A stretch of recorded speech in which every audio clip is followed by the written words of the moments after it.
নমস্কার বন্ধুরা, সুনিতার হেসেলে সবাইকে স্বাগত। আজ আমি আপনাদের সঙ্গে শেয়ার করব আলু দিয়ে কাতলা মাছের পাতলা ঝোল। প্রত্যেক দিন তেল মশলা দিয়ে তরকারি খেতে কিন্তু সকলেরই ভালো লাগে না। সেই রকমই আজ আমি একটা কাতলা মাছের আলু দিয়ে একদম পাতলা ঝোলের রেসিপি তৈরি করে দেখাবো। খুব কম মশলায় তৈরি করে দেখাবো ঘরোয়া পদ্ধতিতে। চলুন তাহলে রেসিপিটি শুরু করা যাক। এখানে দেখুন আমি কাতলা মাছ নিয়েছি আর নিয়েছি আলু। এবার এই কাতলা মাছগুলোতে আমি লবণ আর হলুদ মাখিয়ে নেব। এখানে মাছে আমি লবণ আর হলুদটা খুব ভালো করে মাখিয়ে নিয়েছি। এবার আমি কড়াইতে পরিমাণ মতো সর্ষের তেল দিয়ে দেব। তেলটা খুব ভালো করে গরম হয়ে গেলে ওর মধ্যে আমি লবণ হলুদ মাখিয়ে রাখা মাছগুলোকে দিয়ে দেব। এবার এই মাছগুলোকে আমি উল্টে পাল্টে বেশ লালচে কালার করে কিন্তু ভেজে নেব। একটু লালচে কালার হওয়া পর্যন্তই মাছগুলোকে আমি একটু ভেজে নেব। দেখুন মাছগুলো এখানে ভাজা হয়ে গেছে। এবার এই মাছগুলোকে আমি একে একে তুলে নেব। তুলে নিয়ে এবার ওই তেলের মধ্যেই আমি ফোড়নটা দিয়ে নেব। তার জন্য এখানে দিয়েছি সামান্য একটু গোটা জিরে ফোড়ন দিয়েছি, আর দিয়ে দেব একটা শুকনো লঙ্কা আর একটা তেজপাতা। ফোড়নটা একটু ভাজা হয়ে এলে এর মধ্যে আমি দিয়ে দেব বেটে রাখা মশলা।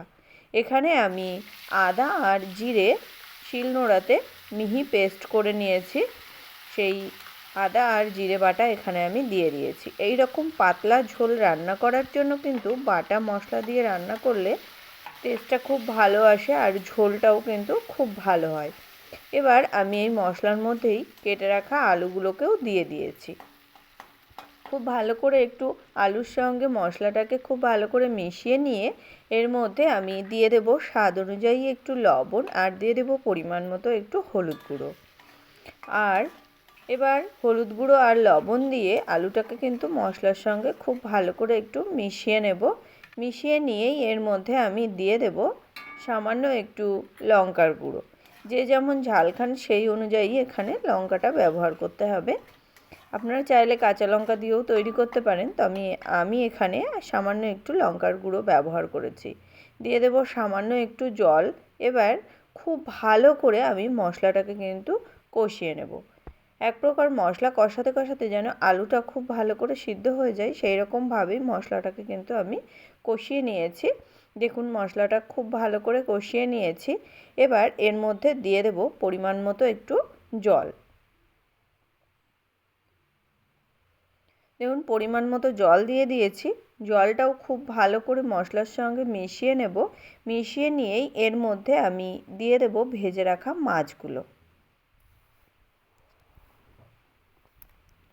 এখানে আমি ভেজে রাখা মাছগুলো একে একে দিয়ে দেব। দিয়ে তরকারিটাকে কিন্তু খুব ভালো করে একটু ফুটিয়ে নেব। আমি এখানে প্রায় 10 থেকে 15 মিনিট মতো তরকারিটা লো টু মিডিয়াম আছে খুব ভালো করে একটু ফুটিয়ে নিয়েছি। দেখুন সমস্ত মাছগুলো কিন্তু এখানে দিয়ে দিয়েছি। এবার আমি ঢাকা দিয়ে 10 থেকে 15 মিনিট আমি তরকারিটাকে লো টু মিডিয়াম আঁচে রান্না করে নিয়েছি। দেখুন এখানে আলুগুলো কিন্তু খুব ভালো করেই সিদ্ধ হয়ে গেছে।